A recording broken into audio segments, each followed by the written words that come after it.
Hello guys, welcome back to topic 2.2. Now we'll talk about calculating the average fixed cost and the average variable cost.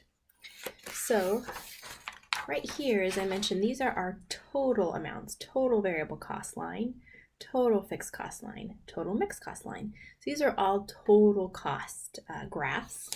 And so now what if we want to figure out what is our average fixed cost per unit, right? So I'm going to teach you how to go from total to average. It's not too difficult.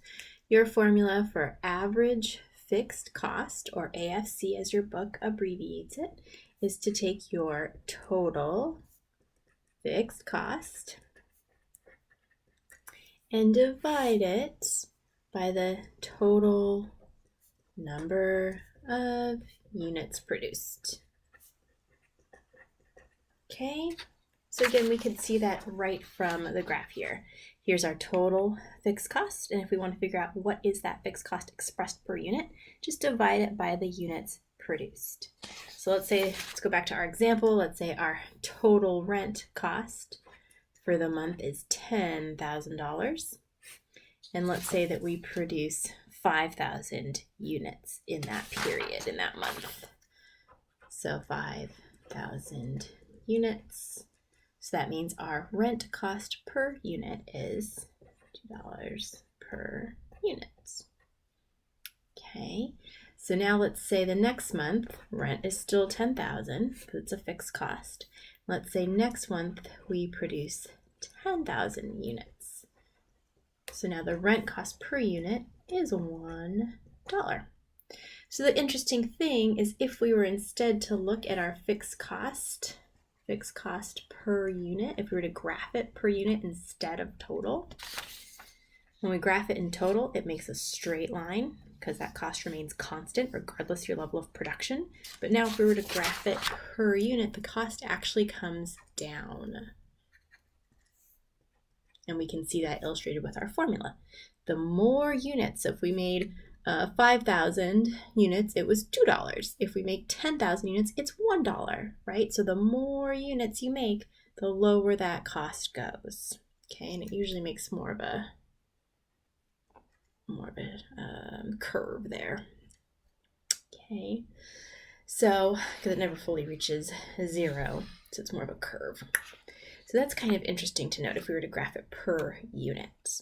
Now let's look at average variable cost, your formula for average variable cost. It's nearly identical, but now instead of taking total fixed cost, you guessed it, we're going to take total variable costs and divide it by the total number of units produced. Go ahead and think of what you think will happen, right? Are we going to see the same thing? Are we going to see a decrease? Are we going to see an increase? What do you think is going to happen? Now let's work it out with some figures. So let's say our direct material cost at I guess we'll keep it at 5,000 units.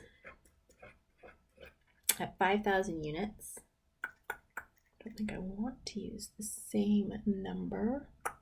Let's pick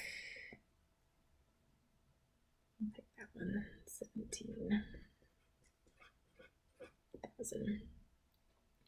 So it's 17,000 for 5,000 units. And we'll say that we're looking at our direct material cost. Okay, so go ahead and math that out. We get $3.40 per unit. Now let's go ahead and look at if production in the next month increased to 10,000, right, like it did here. What would your total variable cost be? It wouldn't be 17 anymore because we know in total it increases proportionally. So if units double, the cost doubles. Okay. See if you can guess what that is.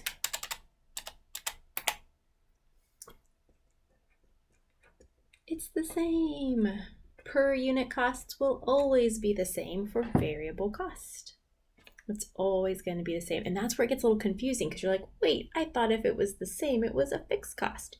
In total, it's a fixed cost.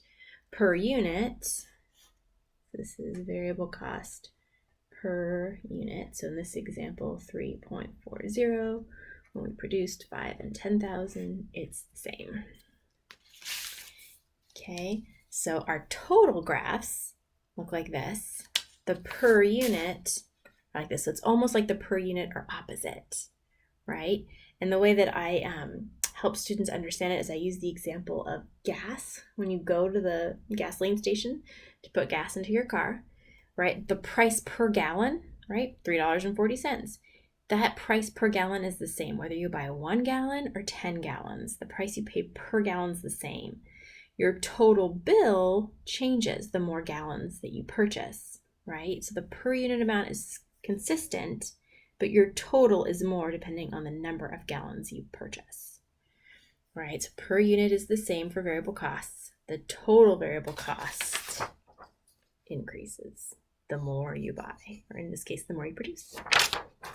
Okay, so there's your formula for average fixed cost and average variable costs. In the next video, we will look at the total cost formula.